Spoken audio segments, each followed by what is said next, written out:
दोस्तों इस वीडियो के अंदर यूनिट एंड मेजरमेंट के मोस्ट इंपॉर्टेंट टॉपिक कौन से, उसको कौन कौन से टॉपिक को कैसे पढ़ना चाहिए, क्या क्या उससे क्वेश्चंस है, सभी चीजें इस वीडियो के अंदर बताने वाला हूं। एंड गाइस इसी का अगर आप सभी को डिटेल और वन शॉट लेक्चर चाहिए तो दोनों का लिंक मैं डिस्क्रिप्शन में डाल देता हूं। आराम से पढ़ लेना गाइस, बस वो काम हो जाएगा, समझ में आए। और दूसरी बात गाइस, अगर आप चाहते हो कि जीडीए महाराष्ट्र की टीम, जो महाराष्ट्र में सबसे पावरफुल टीम है बोर्ड एग्जाम 12th के लिए, बट वही टीम, भाई वो लोग बोलते हैं नहीं सर हम 11th के लिए नहीं आएंगे सर, हम 12th में पढ़ाने दो सर। तो भाई अगर आप जिद करोगे ना, जिद कर दो कमेंट बॉक्स में सर चाहिए चाहिए चाहिए, तो आपके कमेंट दिखा के मैं उनको 11th के लिए बिल्कुल फ्री ऑफ कॉस्ट ला सकता हूं भाई। बट आप लोग का सपोर्ट चाहिए। इस वीडियो पे जितना लाइक ठोक सकते हो उतना लाइक ठोको, और साथ में कमेंट बॉक्स में जिद कर दो सर चाहिए चाहिए चाहिए। ओके।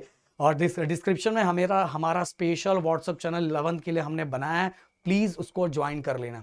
तो चलो यूनिट एंड मेजरमेंट में कौन कौन से इंपॉर्टेंट टॉपिक है गाइस, देखो डायरेक्ट मैं आपको एक चीज बोलूंगा, fundamental and derive quantity, okay, और डिराइव यूनिट्स, इसका डेफिनेशन आपको आना चाहिए। बोलोगे सर ये सब कहां मिलेगा, बोलो सभी का लिंक मैंने डिस्क्रिप्शन में दिया है। एक 15 से 20 मिनट का वीडियो भी है, वो भी देखोगे तो भी आपका काम हो जाएगा, पर डिटेल भी है। इसके बाद ही गाइस ये, एक मिनट में इसको थोड़ा छोटू सा कर दूं, एक मिनट फिर।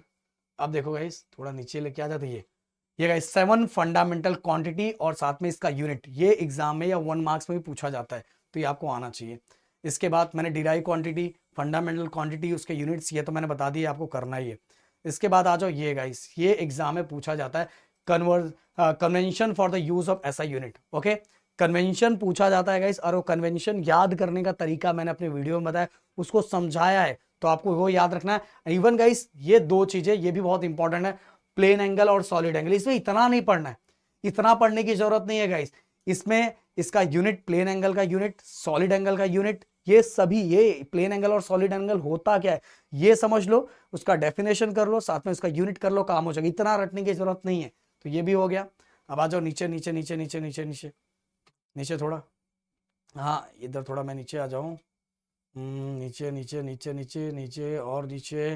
हाँ गाइस डायमेंशन, ये देखो ये मोस्ट इंपॉर्टेंट चीज, डायमेंशन, ये गाइस। और डायमेंशन फाइंड कैसे करते हैं, डायमेंशन के फॉर्मूले बनाते कैसे हैं गाइस, उससे रिलेटेड भी मेरे वीडियो मेरे चैनल पे है, और वही मैं जो पूरा दे रहा हूं उसको आप देख लोगे। ये सभी आपको लगेगा सर रट्टा मारना पड़ेगा, रट्टा नहीं मारना पड़ेगा मेरे दोस्त, बस जो चीजें मैंने समझाया बस अब उसको तरीका समझ जाओगे ना, तो भाई ये डायमेंशन आप अपने आप बना लोगे। तो ये भी बहुत इंपॉर्टेंट है। इवन डायमेंशन बहुत सारे फिजिकल क्वांटिटीज का बनाने के लिए भी आता है। अब फिजिकल क्वांटिटी क्या, आप में से बहुत सारे लोग बोलेंगे, तो बताया मैंने वीडियो में, देखना जाके। अब गाइस देखो ये uses of dimension analysis, guys ये भी बहुत इंपॉर्टेंट है। इसमें टोटल 3 टॉपिक है, तीनों टॉपिक में से एक टॉपिक तो एग्जाम में आता ही है, तो ये तीनों टॉपिक आपको अच्छी तरीके से करके रखना है। तो ये मैंने बता दिया, यूजेस, यूजेस आपको करके रखना है। अब देख रहे हैं बहुत डेंजर लग रहा हो, पर मैंने समझाया है, बस उतना कर लेना हो जाएगा, ओके। फिर इसके बाद guys error, error in measurement, error in measurement, इसके भी टाइप्स, और कौन सा टाइप्स क्या है, बस उतना अगर आपको याद रहेगा तो आपका काम हो जाएगा। बस ये भी करके रहना, एरर और एरर के टाइप्स और एरर का डेफिनेशन।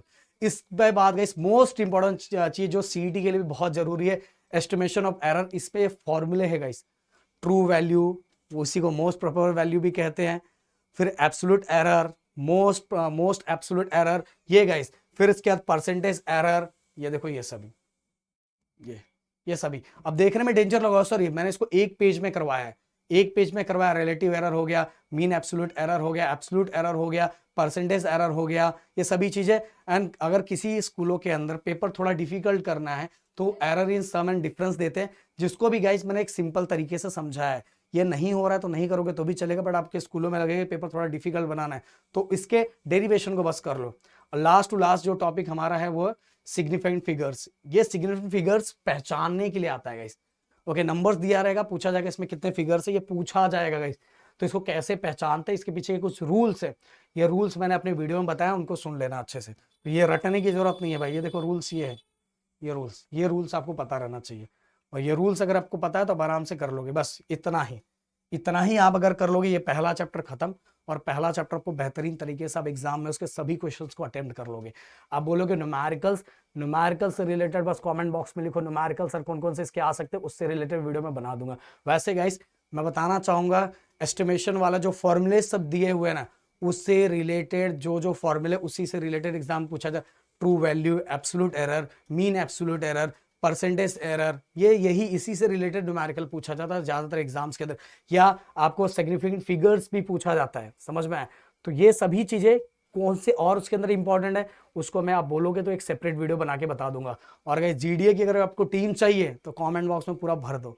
तो मिलते हैं नेक्स्ट वीडियो में। Thank you so much guys, जय हिंद एंड जय महाराष्ट्र दोस्तों।